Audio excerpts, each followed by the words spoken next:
When stackers think of Canadian silver, the silver maple most likely comes to mind, but there are a ton of other examples of Canadian silver out there. And we're going to take a look at some fantastic looking issues today and figure out if they're worth stacking, so stay tuned.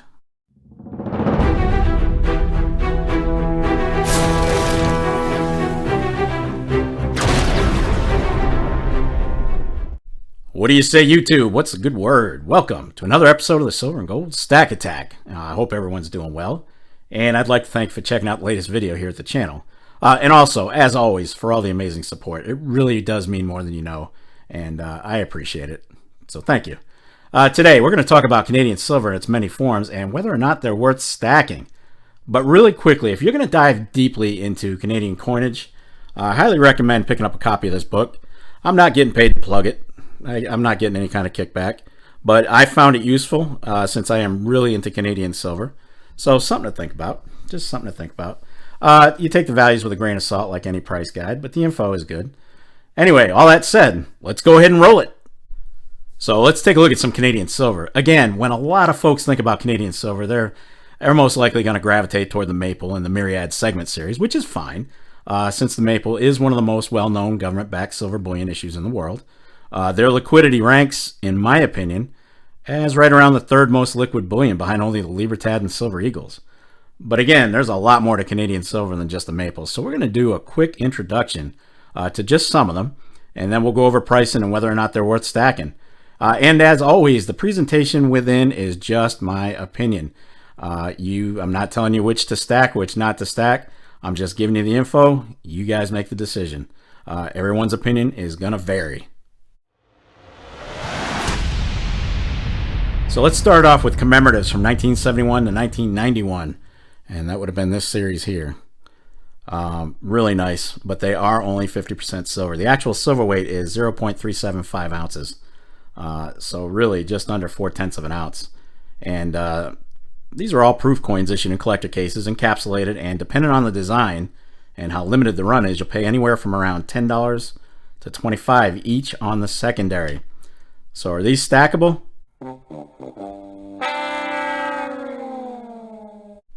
I'm going to put these in the collectible category and not recommend them for stacking. Alright, on to the older issues from 1935 to 1970, specifically silver dollars and commemoratives. I'm not going to go into the smaller denominations for Canadian junk silver, only because I think stacking that here in the US would be kind of tough due to the lack of liquidity. Now, if you're living in Canada, I'm sure it's the other way around, and it's worth stacking that stuff up there. So instead, we're going to focus on the silver dollars and commemoratives. Now, these are going to be 80% silver with an actual silver weight of 0.6 ounces, so right at 0.6. But before I let you know if I think they're stackable, let's take a quick look at the average sales prices of the most popular issues. And keep in mind that these were limited runs and considered collectible. First one, number one, is going to be the 1939 Royal Visit commemorative. Pretty cool. This was in celebration of King George being the first royal to actually get off his butt and visit Canada. And these do sell for $18 to $28 on average. Nice looking coin. Second one is from 1949, and this is John Cabot's ship, the Matthew. Cabot was an Italian explorer whose real name was Giovanni Caboto. Oh, the language on you. And he discovered and founded what would become Newfoundland. And these do sell for $25 to $40 on average. This one can be pricey. Number three is from 1958, and this is the Centennial of British Columbia. About $18 to $25 on average, depending on condition. Number four is from 1964, and this is the Charlottetown, Quebec Centennial, right at $18 to $23 on average. Number five is from 1965, and this is the Voyager, about 19 to 25 on average. Very common design that they use throughout the years. And the last one, number six, is going to be the Canadian Goose Centennial, right around 18 to 23 on average. Now, based on the average prices that these are going for, in comparison to the amount of silver you're getting, are these stackable?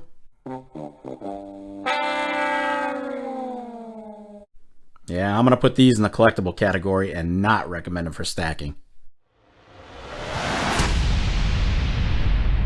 Next category is the 92.5% sterling silver dollar commemoratives. This one is from 1999. Absolutely beautiful coin. So the Canadian commemorative silver dollars changed over from 50% silver to sterling silver, 92.5%, from 1992 to 2002. And this series has an actual silver weight of 0.7487 ounces per coin. So just under 3/4 of an ounce. And just like the 50% series, these were limited edition proofs, issued in a clamshell, and each had capsules for the coin. The Royal Canadian Mint did some amazing work on these, but they do tend to creep up on price on the secondary.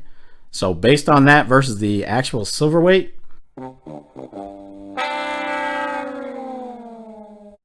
yeah, I'm putting these in the collectible category and not recommending these for stacking.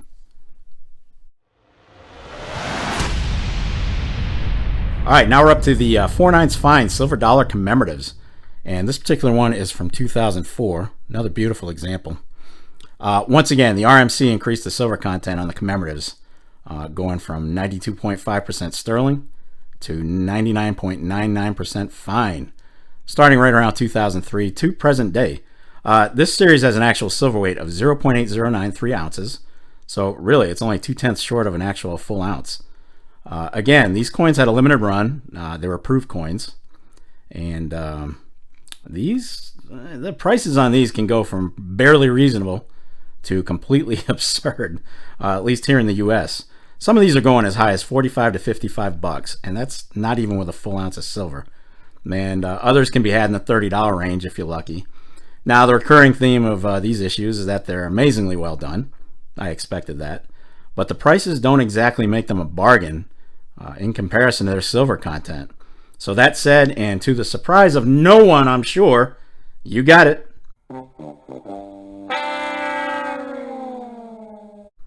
Yeah, I'm adding these to the collectible category and not recommending them for stacking. All right, the last group I'm going to cover is the 99.99% maples, segments, and fractionals. So this is a no-brainer, and the only Canadian silver that I cover in this video that I actually agree with stacking. And that's the maples and the different 1-ounce series segments. Maples, again, are well recognized around the world, and they really do enjoy a high level of liquidity. The segment series, they tend to hold their own as well, but let's face it, those series prior to 2018, they're absolutely ripped, and I mean ripped with milk spotting issues. They can get pretty bad, and that can bring their retail value closer to spot than their flawless counterparts. I mean, it's enough to drive you friggin' nuts.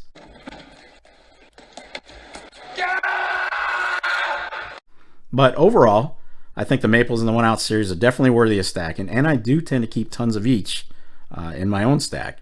I love the maples and what they bring to the table. So that said, are these stackable? Yeah, baby.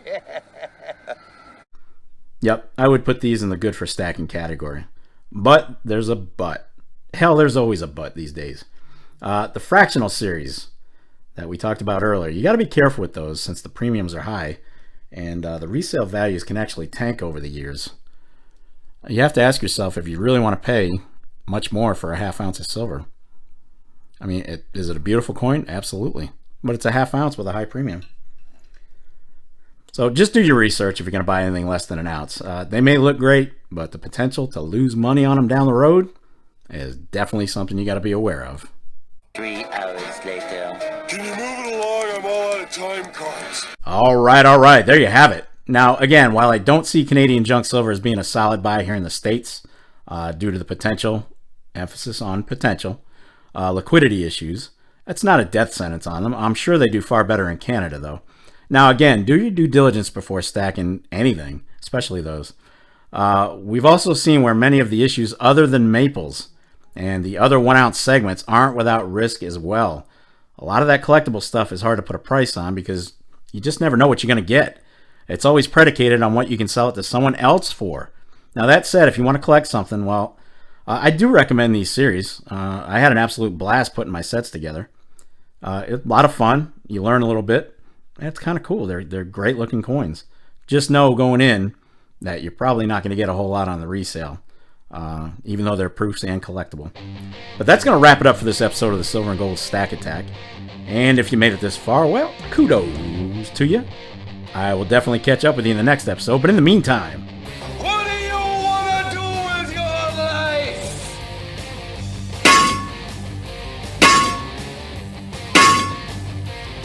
damn right.